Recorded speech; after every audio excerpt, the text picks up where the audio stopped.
seseorang itu bisa dikatakan alim via ilmu din ya di dalam ilmu agama kalau dia sudah ngaji alfiyah. Saya nggak bisa bahasa Jawa. Pada waktu itu saya nggak bisa bahasa Jawa dong. Daripada nanti saya dikibulin kan. Nanti kamu khawatirnya kamu nggak punya kesempatan tabarukan sama Mbah Mun. Malah nakut-nakutin saya. Oh iya kamu harus lulus. Kalau nggak lulus kamu malu-maluin saya.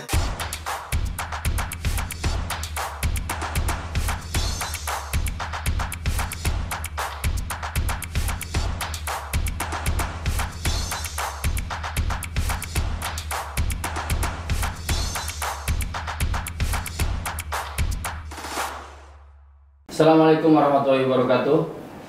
Kembali lagi bersama kami di podcast Haskembek Cirebon. Ya, kita cerita bersama narasumber-narasumber terbaik kita. Alhamdulillah pada malam hari ini, karena kita tapping malam hari. Nanti teman-teman yang nonton baik pagi, siang, malam ataupun mungkin sore, saya ucapkan selamat bergabung di podcast Pondok Pesantren Haskembek Cirebon. Dan alhamdulillah kita bertemu lagi setelah sekian lama. Mungkin kita kosong dengan narasumber-narasumber yang telah kita susun, dan alhamdulillah kita bisa bergabung. Alhamdulillah ada narasumber kita yang sangat saya hormati, sangat saya muliakan. Ya, beliau merupakan putra dari pengasuh Pondok Pesantren Haskembek Cirebon yang sedang menempuh pendidikan S2 di Universitas Al-Azhar Kairo, Mesir, dan telah bergabung bersama kami Mas Muhammad Sobah Mustafa. Assalamualaikum. Waalaikumsalam. Alhamdulillah akhirnya setelah atur-atur jadwal ya, kita bisa melakukan wawancara, meskipunnya wawancara bahasanya cangkruk kan Mas? Iya, lebih tepat nyangkruk lah. Nah, makin nyangkruk. Cuma bedanya kita ada kamera yang mungkin akan sedikit menambah agak istilahnya? Agak serius. Agak serius sedikit. Agak confident gitu ya. Lebih confident. Oke Mas, mungkin teman-teman sahabat-sahabat podcast kita ya, beberapa mungkin sudah banyak yang familiar dengan Mas Sobah ini. Ya, siapa yang tidak kenal dengan Mas Sobah lah, istilahnya begitu. Banyak juga yang kenal juga mungkin ya. Tapi beberapa mungkin di kalangan santri, khususnya di Pondok Pesantren Haskembek, Mas Sobah itu salah satu mungkin putra kiai yang sangat menjadi istilahnya barometer bahwa kiai muda ya dari kalangan pesantren yang lebih eksis dan sangat digandrungi kaum milenial. Enggak juga lah. Ya kalau ada yang kenal mungkin, ya, di lingkar circle teman-temannya mungkin. Iya mungkin ya. Cuman di santri-santri ya belum, atau di teman-temannya secara luas ya belum juga lah. Saya masih berusaha. Tapi sungguh sangat banyak menginspirasi lah mudah-mudahan kepada kita. Mungkin beberapa teman banyak yang tidak tahu ya, mungkin sedikit tahu, bahkan lebih banyak tidak tahu. Mas Sobah itu sebenarnya karir dari awal mula bergelut di dunia pendidikan pesantren khususnya itu pengalamannya dan mungkin kisah kecil dulu itu seperti apa Mas? Kira-kira bisa diceritakan ke kita Mas? Kalau kita sebut karir, saya nggak bisa menyebutnya karir karena perjalanan hidup saya itu dulu itu sangat fluktuatif. Jadi naik turun. Iya, kayak video viral di TikTok sekarang ini kan. Iya. Ada yang masuk, akhirnya ada enggak gitu ya. Oke, naik turun fluktuatif. Jadi dulu saya ya memang termasuk dari salah satu keluarga pesantren. Saya tumbuh kembangnya dari pesantren, sehingga wawasan dan kekayaan intelektual yang saya punya itu juga tidak lebih banyak memang dari pesantren semuanya. Saya bisa ukur mulai dari saya kecil, saya ngaji di di Mbah Fifah, di nenek saya sendiri. Kemudian dilanjut ngaji Quran di Kang Asim, di Paman, lanjut di Kang Jafar, Buya Jafar di Paman juga. Kemudian habis itu saya cuma mengenyam 3 tahun kalau misalkan dihitung-hitung ikut ngaji di Kembek. Saya nggak bisa bilang mondok ya. Iya, karena di sini kan rumah saya sendiri. Dan akhirnya mungkin ikut ngaji bahasanya. 3 tahun ya, dari tahun berapa itu Mas? Berarti dari mulai lulus SD ya? Lulus SD berarti sekitar 2006-2007. 2006-2007 ya, 2006 akhir lah bisa dikatakan. Kan dulu sampean juga angkatan saya. Iya, alhamdulillah saya beruntung dengan sangkatan dengan Mas Soba ya. Saya dulu masih ingat zaman-zaman bawa bloto ke Alkotim ke sini gitu untuk nyuci. Padahal saya sering bilang, Mas, sampai nyuci di rumah juga masih aman-aman aja. Ya. Tapi begitulah Mas Soba ya, ini selalu hidup seperti halnya layaknya santri umum, meskipun ya secara tanda kutip privilege-nya selalu ada. Tapi itu yang menjadikan tadi circle Mas Soba dengan santri tidak ada sekat. Iya benar sekali. Jadi pada waktu awal saya ikut ngaji ya, jadi setelah lulus SD tersebut kemudian saya diperintah orang tua untuk ikut ngaji di Kempek. Saya itu pertamanya ditaruh di kamar pengurus. Tempatnya kamar pengurus pas waktu itu masih di Al-Qadim ya. Di lantai atas. Sekarang udah nggak ada Al-Qadim. Ya, sekarang udah ada, sekarang sudah jadi asrama putri. Iya, dulu itu ada.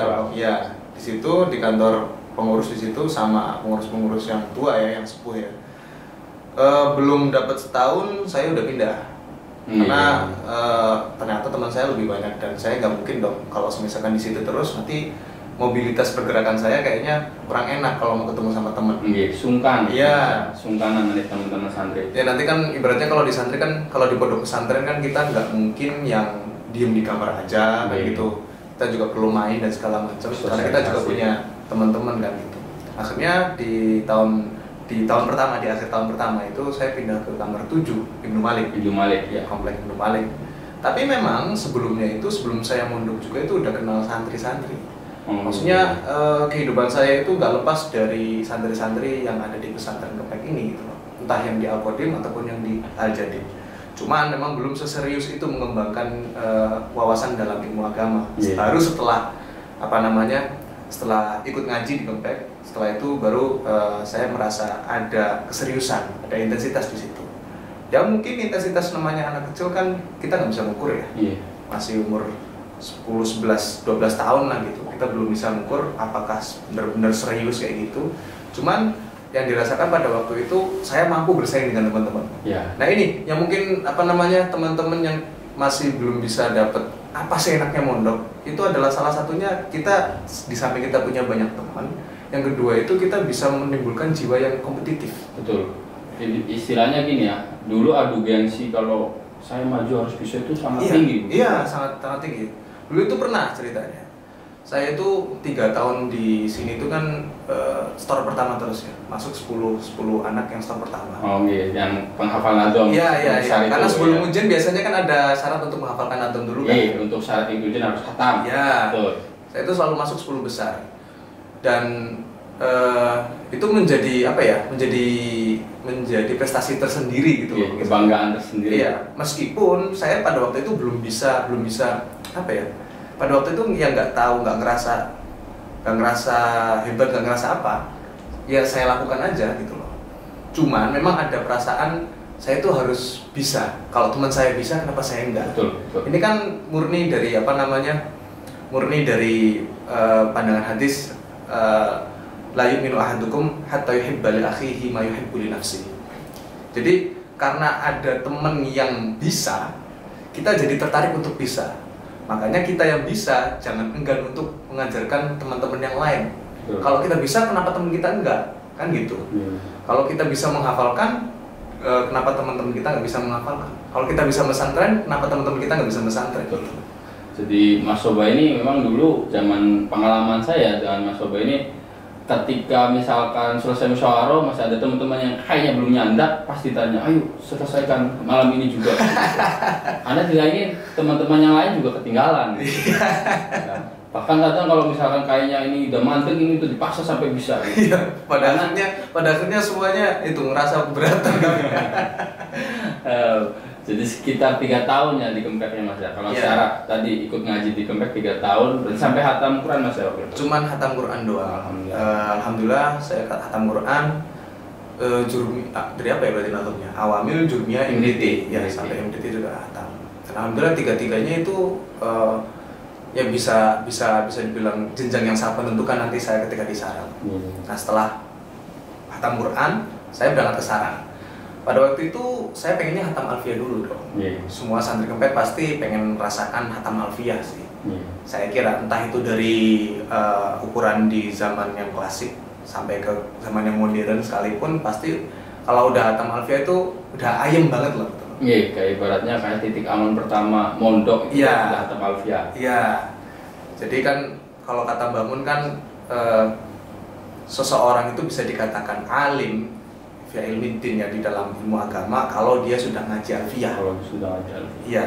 Kalau dia sudah ngaji alfiyah dan paham tentunya ya. Paham ya. Kalau ngajinya tidur aja kan nggak paham. Itu beda cerita itu. Ya. Cuman pada waktu itu memang kebetulan ya orang tua saya berkehendak untuk memberangkatkan saya ke Sarang. Pada waktu itu Sarang di tempatnya di Rembang, di pondoknya Mbah Maimun juga di Al-Anwar 1. Pada waktu itu juga saya bertanya, kenapa kok bisa ke Sarang sih? Padahal orang tua saya dan mungkin mbah saya, ya benar mbah saya, Mbah Akil itu juga di Lirboyo. Kalaupun toh kenapa saya diberangkatkan sebelum lulus alfiyah, kenapa kok langsung ke Sarang? Langsung ke Sarang. Iya, nggak ke Lirboyo dulu.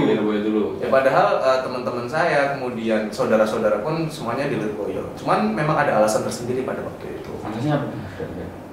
Alasannya pada waktu itu karena memandang yang bangun sudah sepuh, sudah sangat sepuh. Kemudian kalau kamu nurutin prosedurnya saya, kata bapak ya, kalau kamu nurutin prosedurnya saya, nanti kamu khawatirnya kamu nggak punya kesempatan tabarukan sama Mbah Mun pada waktu itu. Ya alhamdulillah saya nurut ke orang tua, akhirnya saya 5 tahun di Sarang bisa khidmat sama Mbah Mun.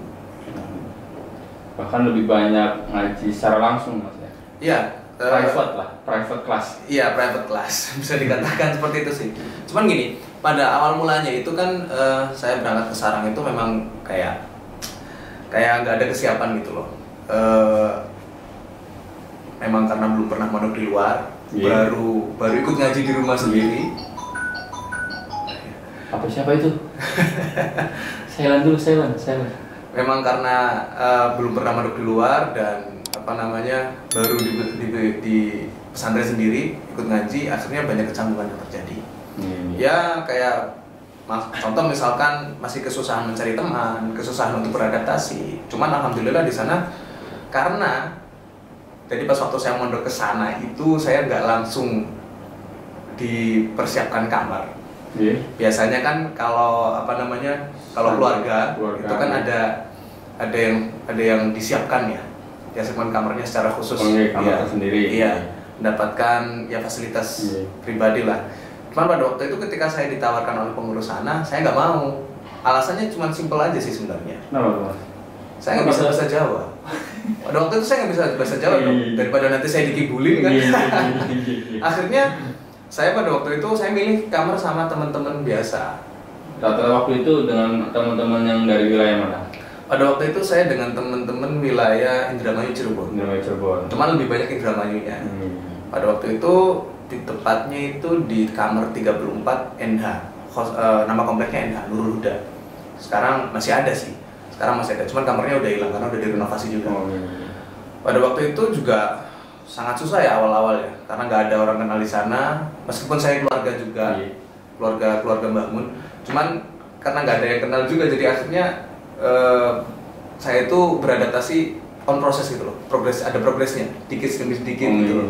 Tapi langsung dengan santri itu biasanya? Iya, langsung dengan santri, jadi ya wajar kalau dari keluarga dan dalam yang menemani itu? Iya, nggak ada. Langsung berarti? Nggak ada. Berarti on progresnya langsung dari kamar? Iya. Iya. Cari teman sendiri gitu ya? Jadi pada waktu itu kayak makan sekalipun di Sarang, saya tuh bayar, di warung pondok saya tuh bayar pada waktu itu. Sampai akhirnya Mbah Mun tahu kalau saya itu kalau makan di warung pondok bayar, saya dimarahin sama Mbah Mun. Kowe emang gak usah bayar cung. Itu di tahun kedua atau di tahun ketiga saya baru tahu. Dan alhamdulillah ya, selama 5 tahun di Sarang, saya itu sering banget diajarkan Mbah Mun. Apalagi pada waktu puasa itu Mbah Mun kalau sahur itu mesti ngundang saya. Berarti tiap sahur selama bulan puasa bareng dengan Mbah Mun? Iya. Tiap sahur, tiap buka puasa juga, cuman lebih banyak sahurnya sih. Kadang kalau buka puasa saya sama teman-teman gitu kan. Karena Mbak Mun tahu kalau saya itu kan cucu yang orang tuanya nggak ada di situ. Orang tua saya kan di Cirebon, di Kepek. Kalau yang lain kan udah ada orang tuanya masing-masing tuh. Kalau saya nggak ada orang tuanya di situ, jadi Mbak Mun nyuruh saya untuk sahur di situ. Dan setiap kali setiap kali sahur sama Mbak Mun itu mesti saya diberikan wawasan baru. Salah satunya itu wawasan yang paling berharga sampai sekarang ya, itu adalah bahwasanya Bangun pernah bilang yang merusak keyakinan dalam beragama itu adalah fanatisme. Terlalu berlebihan. Terlalu berlebihan dalam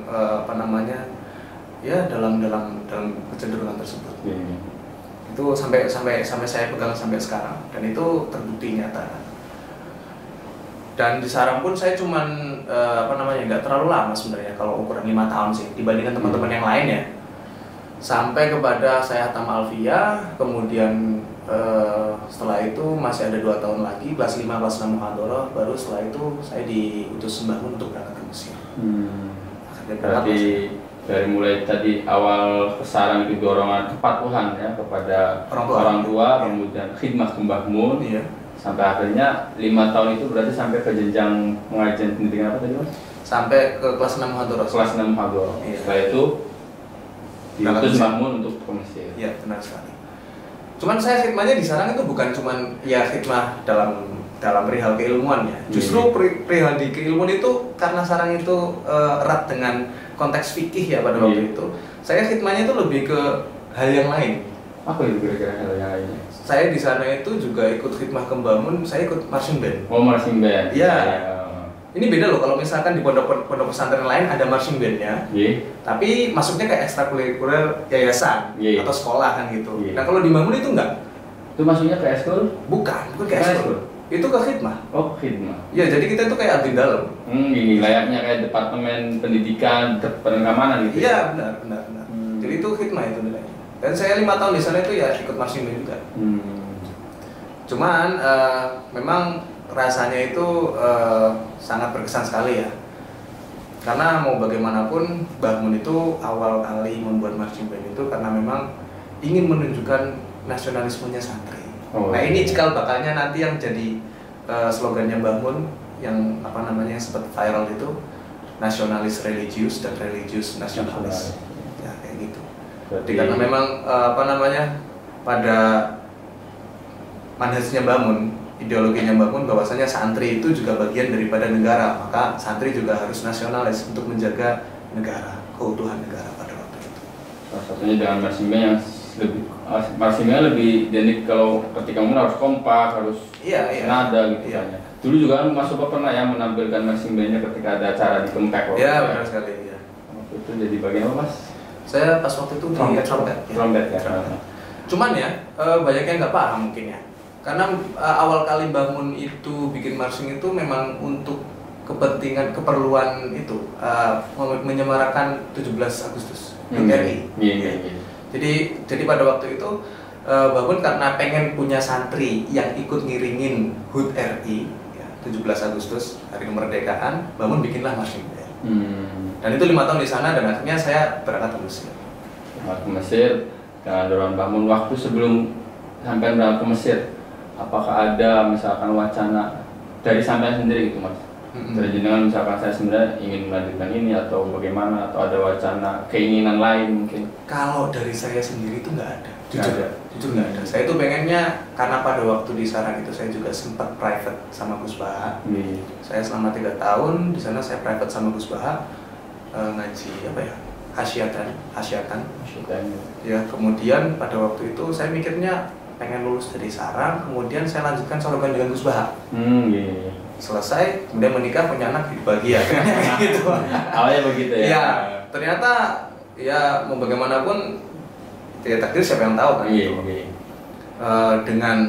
Dengan Mbah Mun bilang kamu harus ke Mesir, ya saya langsung sama notoatan.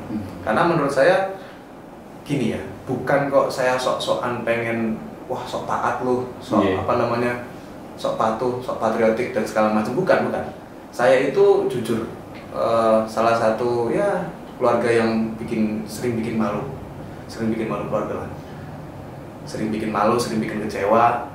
Saya mikirnya gini, kalau saya nggak nurut sebagai keluarga, kira-kira yang nyenengin keluarga siapa lagi? Kira-kira yang membanggakan keluarga siapa lagi? Masa santri yang lain atau masa teman-teman saya? Gitu kan enggak. Hubungan keluarga itu adalah hubungan yang intens, memiliki intensitas tersendiri. Dekatnya lebih dekat. Iya. Nggak sama, nggak kayak kita sama teman-teman.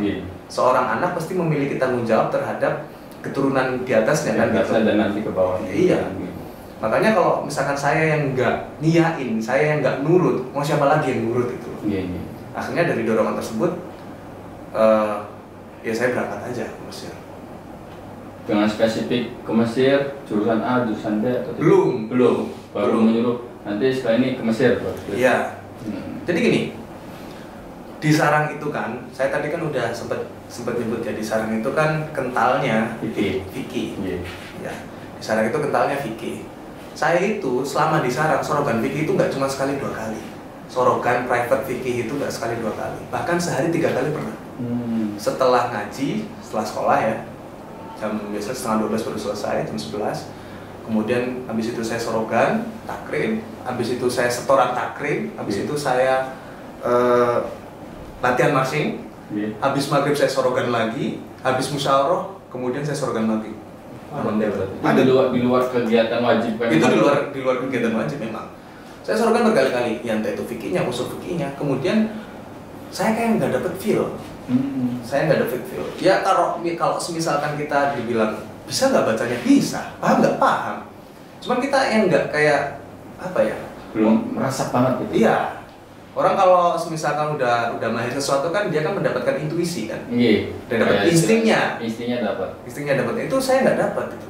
Akhirnya pada di tahun keempat dan kelima lah, 4 ke 5 mau mepet-mepet akhir, saya privat mantik sama saudara saya. Cuma pada waktu itu posisinya guru saya, namanya Gus Labib, putranya Gus Aufal.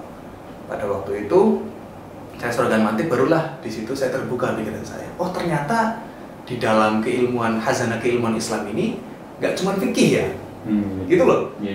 Nggak cuma fikih ya, ternyata ada wacana keilmuan lain yang sebenarnya asik juga loh.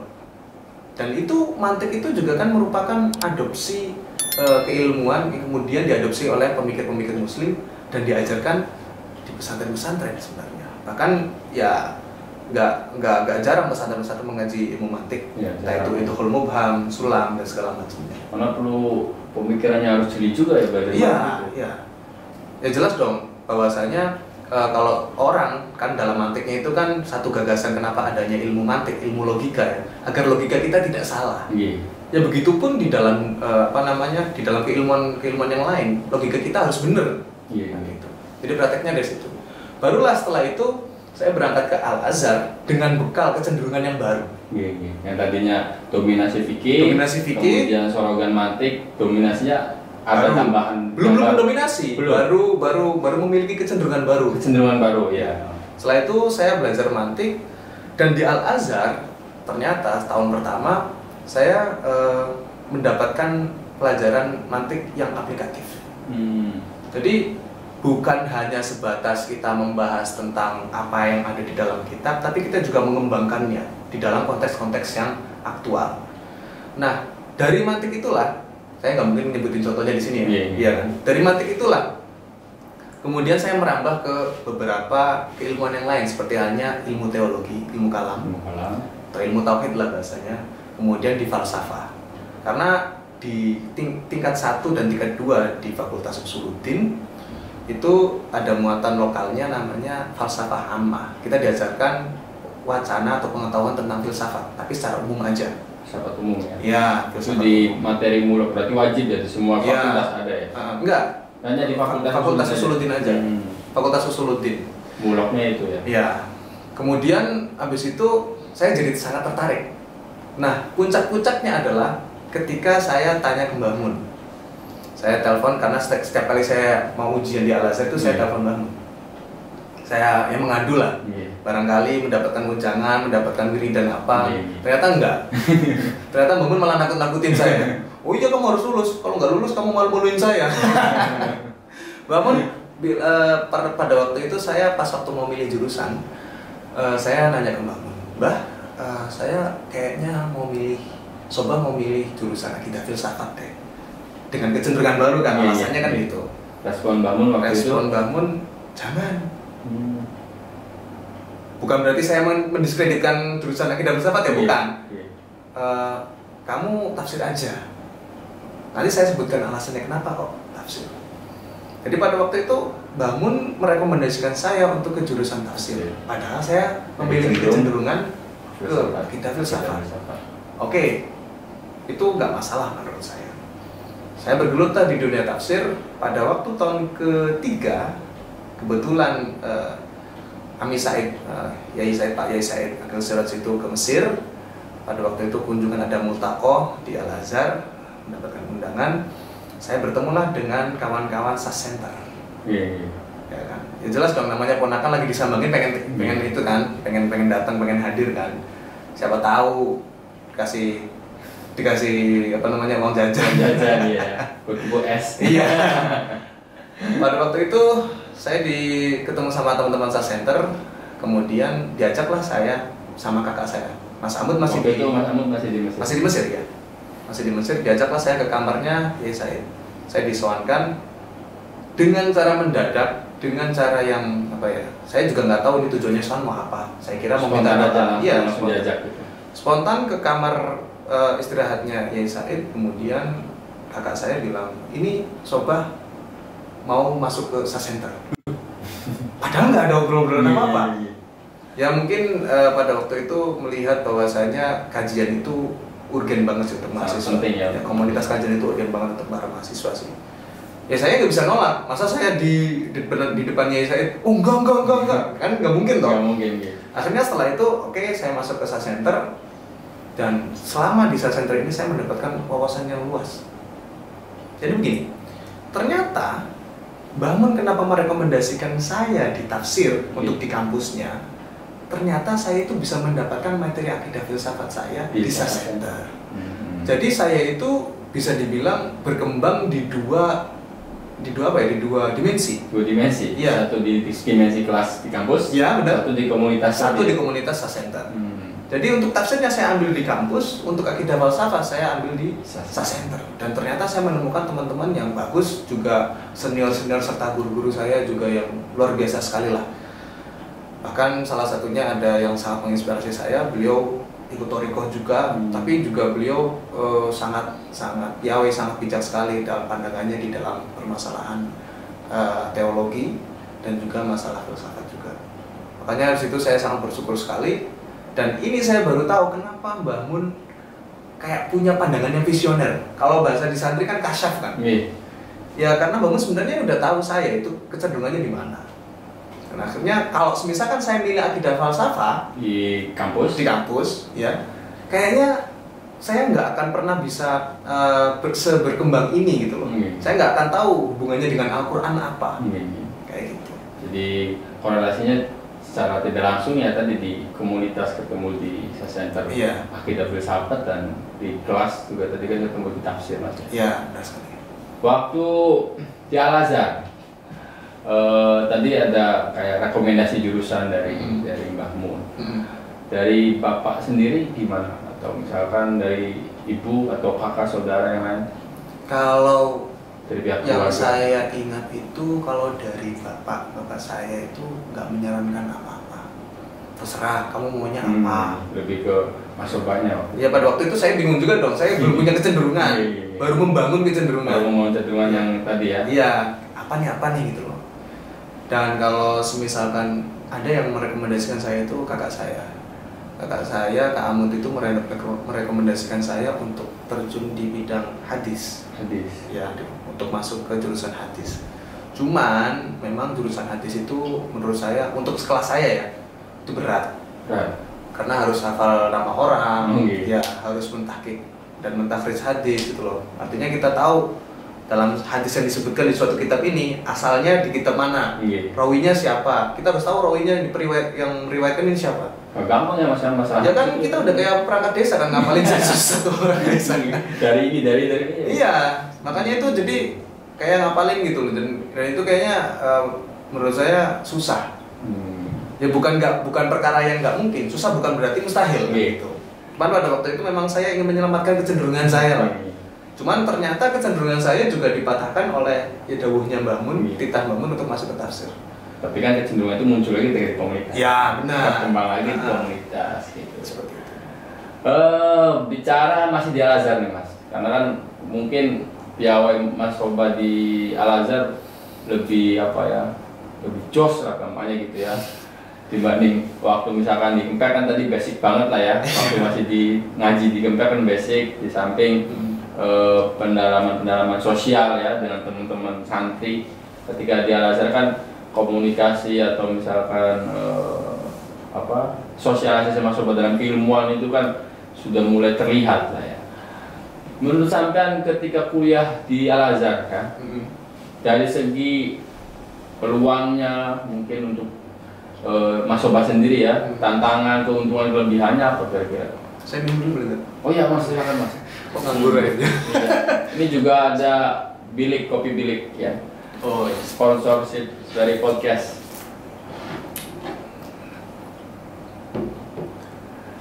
Jadi tadi pertanyaan apa? Peluang ya, keuntungan, kelebihan dan kekurangan ketika kuliah di Al-Azhar. Kan mungkin di setiap tempat ya apapun mungkin ada kelebihannya, ada kekurangannya. Iya jelas. Ada resikonya juga. Ada resikonya juga dan mungkin suatu saat kan ada peluang buat sampean dan tantangan buat sampean juga yang ke depan. Ya. Dengan jurusan yang sampean ambil saat ini. Ya, yang jelas seperti ini. Gini ya. Orang ketika belajar di Indonesia, terkhusus dalam di dunia pesantren saya konteksnya ini. Mereka itu sedang mewacanakan keilmuan Islam. Sedang menggambarkan wacana keilmuan Islam. Oh baru kenal nahwu, baru kenal sorof, baru kenal tauhid, baru kenal talaghah, fikih, usul fikih. Itu baru kenal secara umum. Kemudian salah satu yang memotivasi saya selain tadi adalah titah dari orang tua, titah dari mbah mun, titah dari guru. Bahwasanya orang ketika setelah belajar di Indonesia mau belajar ke Timur Tengah yaitu untuk merealisasikan wacana keilmuan tersebut. Yang sebelumnya sudah tergambarkan secara umum nih. Kemudian kalau dia udah berangkat ke Al-Azhar, konteksnya di Al-Azhar, berarti dia tengah merealisasikan wacana keilmuan. Maksudnya gimana? Yaitu untuk mentahqiq, meneliti lebih jauh. Kemudian lebih mengembangkan.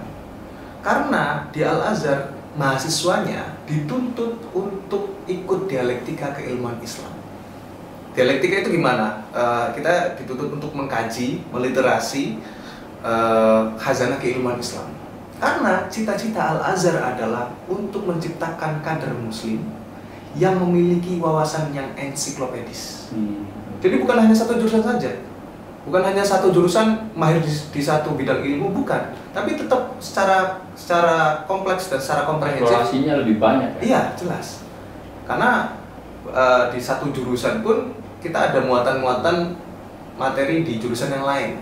Ya meskipun tidak seintens di jurusannya kayak gitu. Konsentrasinya tidak sebanyak di jurusan itu. Iya, benar. Jadi kalau menurut saya di Al-Azhar itu yang menjadi keunggulannya adalah mahasiswa yang datang ke sana, santri yang ingin mondok di Al-Azhar dituntut untuk merealisasikan wacana keilmuan. Jadi apa yang sudah didapat di Indonesia dikembangkan lagi ya. Jelas. Kayak misalkan pandangan kita tentang tafsir. Contoh aja nih ya, biar teman-teman juga paham. Contohnya jurusan tafsir ya. Iya. Al-Azhar. Contoh misalkan tafsir yang hanya kita baca di Indonesia hanya beberapa saja. Ini baru melihat dari materinya. Contoh misalkan tafsir Jalalain yang paling umum, tafsir Jalalain. Kemudian kedua tafsir Munir. Yang ketiga paling mentok tafsir Bedawi. Nah, ketiga tafsir ini juga tidak merata. Ada yang tafsir Jalalain saja, ada yang tafsir Munir saja dan sebagainya. Nah, di Al-Azhar kita diberikan referensi yang sangat banyak sekali untuk membandingkan, untuk mentahqiq mana metode tafsir yang paling tepat.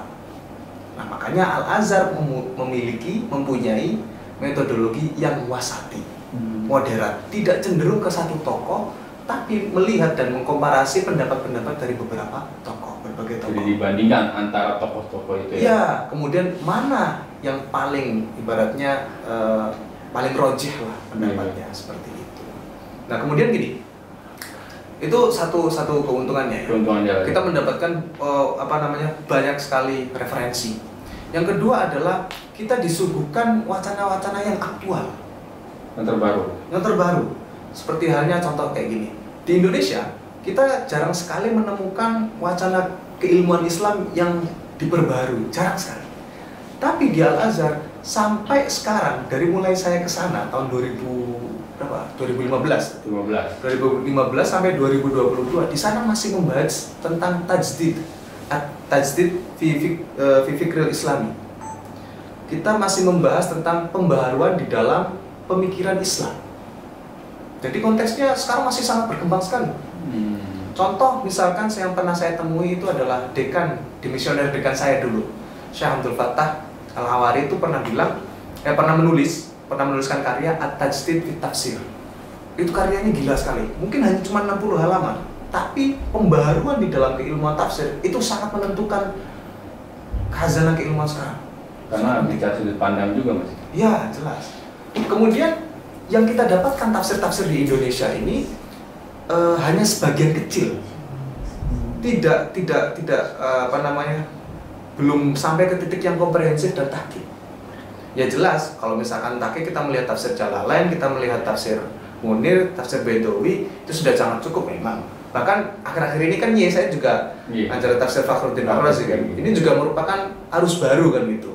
Walaupun dulu juga udah pernah sih katanya. Saya pernah ngajar tafsir Ar-Razi juga pas waktu baru datang dari dari Tanah Haram ya.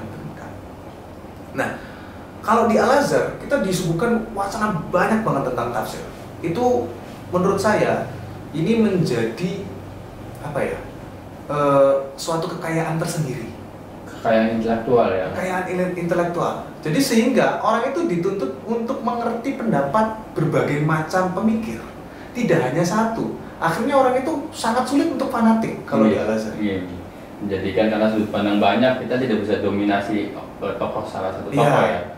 Contoh saja, kayak kita tahu kan jelas lah pesantren Indonesia secara umum mengikuti manhaj Ahlussunnah wal Jamaah. Keyakinannya manhaj Ahlussunnah wal Jamaah. Tentu tafsir-tafsir yang dikaji pun tafsir-tafsir yang menunjukkan Ahlussunnah wal Jamaah. Tapi di Al-Azhar berani membuka kajian tafsir Al-Kasyaf. Tafsir Al-Kasyaf itu adalah tafsir yang ditulis oleh Al-Imam Az-Zamakhsyari. Imam Zamakhsyari itu adalah salah satu tokoh Mu'tazilah. Kita tahu bahwasanya Mu'tazilah dan Ahlussunnah wal Jamaah ini banyak sekali gesekannya di di masa-masa tahun 200-300 Hijriah. Tapi di Al-Azhar diajarkan. Tapi justru di Al-Azhar itu diajarkan. Ini karena Al-Azhar sangat sangat objektif, tidak memilih tokoh, tidak subjektif. Karena ternyata kalau dilihat dari segi keilmuannya, ternyata Imam Zamakhsyari inilah dari tafsir Kasyaf inilah pendekatan Al-Quran dengan melalui sastra benar-benar terkodifikasi, benar-benar dibukukan, sehingga banyak ulama Ahlussunnah wal Jamaah terkhusus dari bidang tafsir yang terinspirasi oleh Imam Zamakhsyari. Jadi bukan berarti kita berkeyakinan Mu'tazilah dengan mempelajari tafsir Kasyaf, ya. Bukan berarti kita berkeyakinan Mu'tazilah, enggak. Tapi kita justru mengambil nilai-nilai baiknya. Ini kan juga sama kayak NU toh. Al-Akhdhu wal akhdhu jadidul aslah. Kita ambil yang baiknya. Kalau keyakinan tentang Mu'tazilahnya ya enggak. Kayak misalkan tentang Al-Qur'an itu adalah makhluk, kemudian tentang pembahasan as-shalah wal aslah, kemudian pembahasan kausalitas dan segala macam. Itu kita nggak ambil. Tapi kalau misalkan hal-hal yang baiknya, seperti hanya pendekatan sastranya, kemudian pendekatan tentang linguistik Arabnya, kita ambil. Karena ini menjadi bahan yang sangat sangat menentukan. Karena mau bagaimanapun Al-Quran turun dengan sebagai mukjizat. Yang namanya mukjizat itu mesti relevan dong. Gak mungkin mukjizatnya gak relevan kan? Pada waktu itu aja. Iya, gak mungkin kan. Makanya kalau misalkan relevan berarti Al-Quran turun sebagai mukjizat yang relevan pada kaum tersebut. Nah, kita lihat bangsa Arab pada waktu itu adalah sedang menggaung-gaungkan sastra, sedang menggaungkan balaghah, bahasanya kayak gitu. Maka Al-Quran datang dengan balaghah atau dengan sastra yang sangat tinggi. Sudah pasti kalau kita pengen paham Al-Quran harus melalui pendekatan sastra dan linguistik, jelas linguistik Arab. Ini untuk membuktikan, untuk meyakini benar-benar tentang mukjizatnya Al-Quran. Kalau misalkan nggak ada pendekatan sastra ini, bagaimana kita bisa tahu kalau Al-Quran itu benar-benar mukjiz? Kan gitu. Jadi intinya di Al-Azhar itu kalau misalkan saya bisa simpulkan adalah cita-cita Al-Azhar menciptakan muslim yang berwawasan ensiklopedis, kemana-mana wawasannya luas, tapi dengan basic yang moderat. Tidak cenderung satu tokoh saja, tidak. Bahkan kayak tadi Imam Zamakhsyari pun tafsirnya dikaji. Yang baik kita ambil, yang keyakinan Mu'tazilah kita tinggalkan. Jadi menjadikan kader muslim yang berpikiran wawasan lebih luas, Mas ya. Iya, jelas. Di samping tadi ya, kita terbuka juga pemikiran tokoh-tokoh lain dengan tanpa tadi istilahnya condong ke salah satu. Kayak misalkan fikihnya juga di Al-Azhar. Fikihnya kan nggak cenderung satu mazhab. Kalau kita kan biasa di sini kan mazhab Syafi'i, Imam 4 lah ya. Ya, memang sih kalau misalkan NU-nya kan bilangnya kan kita mengakui 4 madhab. Tapi yang berlaku kan cuma Syafi'i di Indonesia. Tapi kalau di Al-Azhar keempat-empatnya juga dipakai. Dipilih, ditarjih kayak gitu. Makanya di sana ada qadhiyah fikih ma'asirah gitu loh. Tidak melulu satu tokoh, enggak. Bahkan ada yang guru saya itu beliau madhabnya itu Hanafi, murid-muridnya juga ada yang Syafi'i karena dari Indonesia juga, ada yang Maliki segala macam. Ya, jadi kayak benar-benar Islam itu luas, nggak cuma satu sentral aja pemikiran. Jadi kalau misalkan ini pesan-pesannya untuk yang baru-baru khatam nih. Iya. Kalau yang berpikir bahwa khatam Alfiyah itu cukup, menurut sampean gimana, Mas? Nggak cukup. Nggak cukup. Iya. Karena Alfiyah itu bukan tujuan akhir. Alfiyah bukan tujuan akhir ya. Bukan. Alfiyah barulah kunci utama menuju ke cakrawala keilmuan Islam. Jelas syaratnya itu adalah Alfiyah. Tapi bukan berarti di Alfiyah sampai berhenti. Masih banyak keilmuan yang lain. Hadits, fikih, usul fikih, mantik, filsafat, makulat dan segala macam. Keilmuan itu masih luas. Jadi yang dipikir Alfiyah sudah cukup untuk pulang ke rumah. Nanti dulu ya, kata Mas Soba tadi. Alfiyah itu ya memang kunci ya, tapi tadi punya kuncinya aja tapi nggak punya pintu mau kemana. Iya. Jalan masih panjang.